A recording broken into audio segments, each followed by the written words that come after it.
Hi, நம்ம அமேசான்லேருந்து ஒன்று order போட்டிருந்தோம். என்னவா இருக்கும் எனக்கு என்னடா தெரியும், கேளுடா. என்னன்னு பார்த்தீங்கன்னா ஆப்பிள் ஐபாட் 11 இன்ச் டிஸ்பிளே இது. பார்த்தோம், ரொம்ப நாள் வாங்கணும் சரி எடிட்டிங்காக அப்படின்னு பார்த்தோம், வந்துருச்சு. ஓகே, அன்பாக்ஸ் பண்ணி பார்க்கலான்னு சொல்லிட்டு பார்த்தா அதுக்கு பின்னாடி 2 ஸ்டிக்கர் இருந்துச்சு. ஓகே, ஒரு ஸ்டிக்கரை பிரித்து சைடில் ஒட்டிடுவோம்.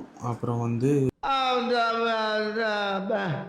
மேலே ஒரு ஸ்டிக்கர் இருக்குது. ஓட்டா வந்து பாக்ஸ் சீல் ஸ்டிக்கர்னு நினைக்கிறேன். ஓகே, இது ரெண்டுத்தையும் தூக்கி ஒட்டிட்டு இப்போ நம்ம உள்ளே எப்படி இருக்குன்னு பார்ப்போம். உங்களுக்கு பிடிச்சி இழுக்கணுமா? தூக்குனாலே வந்துடும். எக்ஸ்ட்ரா பேக் சைட் மாதிரி ஸ்டிக்கர் கொடுத்துருக்காங்க. ஓகே, லோகோ தெரிஞ்சிச்சு. Right, okay. அந்த பாக்ஸ் என்ன கொடுத்துருக்காங்க, பாக்ஸில் என்ன இருக்கும்? ஓகே, ஏதோ ஸ்டிக்கர் இருக்குது. அது ஸ்டிக்கராக என்னன்னு தெரியலையே, ஏதோ கலராக இருக்குது. என்னென்னு பார்ப்போம் எடுத்து. ஓகே, இந்த ஃபீச்சர்ஸ் மாதிரி லைட்டாக ஒரு எக்ஸ்டெண்ட் பண்ணி கொடுத்துருக்காங்களா, அது எது கொடுத்துருக்காங்கன்னு நினைக்கிறேன். நம்ம ஃபுல்லாக அப்புறம் என்னன்னு தெரியல, பார்ப்போம். அப்புறம் சார்ஜர் வந்து நம்ம ஐஃபோன் சார்ஜர் மாதிரி தான் இருக்குது. ஆமாங்க, ஐஃபோன் சார்ஜர் மாதிரி தான். அப்புறம் வந்து கேபிள் வந்து C2C டைப்னு நினைக்கிறேன். சேம் அதே தான், ஐஃபோன் கேபிள் மாதிரி தான். அடேங்கப்பா, அதுதாங்க மேட்ரே. ஐயோ, வேறு மாதிரி இருக்குது.